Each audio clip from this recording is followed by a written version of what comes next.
Okay, so some common cardiovascular diseases that we may come across with our patients are hypertension, angina pectoris, arrhythmia, and heart failure.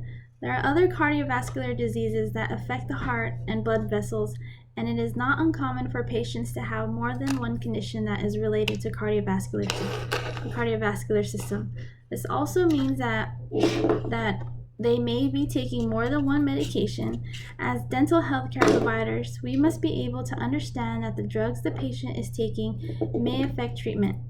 Please note, if the patient's disease is not under control, it is best to postpone treatment and request the patient to obtain a medical consultation from their physician. A medical consult should also be obtained if the patient had a myocardial infarction within the last 6 months.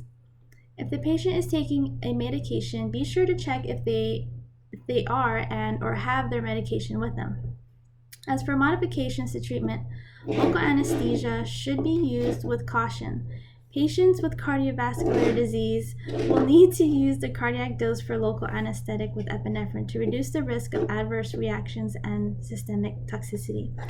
A patient who may have left heart failure will need to be positioned in a semi-supine position to prevent pulmonary edemas or fluid retention.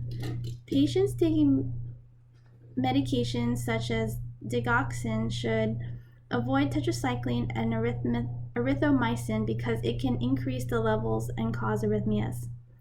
Other management considerations are to check vitals before starting treatment, observe for excessive bleeding or lack of coagulation, bruising, gingival hyperplasia, eryxtomia, and ensure emergency kits are up to date with nitroglycerin, aspirin, oxygen, nitrogen oxide, and AED in case of a cardiovascular emergency.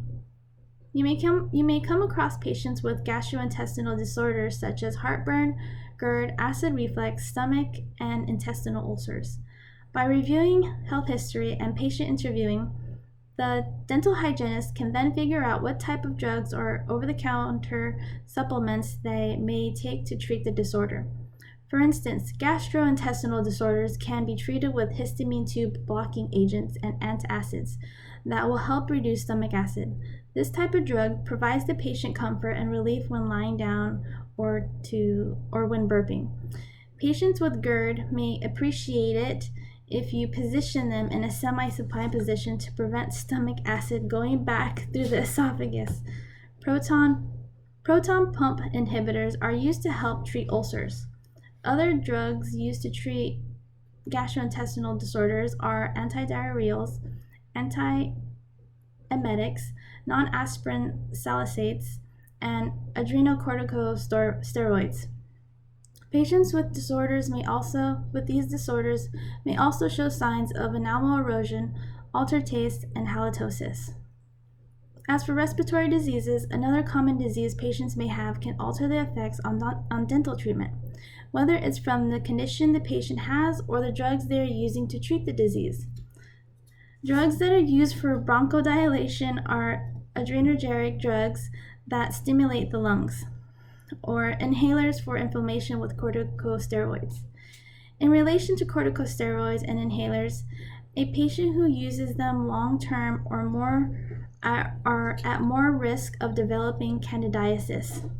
It is important that the patient be educated to avoid brushing your teeth right after using the inhaler to avoid mechanically damaging the enamel. In fact, it is better if they rinse and spit with water only, because the medication from the inhaler can create a film residue on their teeth surface. After rinsing, advise to use an xylitol lozenge to help induce saliva flow, since inhalers are known to cause dry mouth. Patients with respiratory diseases should also avoid aspirin and NSAIDs because they can provoke an asthmatic episode. Local anesthetics with vasoconstrictors can also precipitate an asthma attack. It is also best to provide stress reduction protocols for patients with respiratory diseases. That is all for now. Thank you.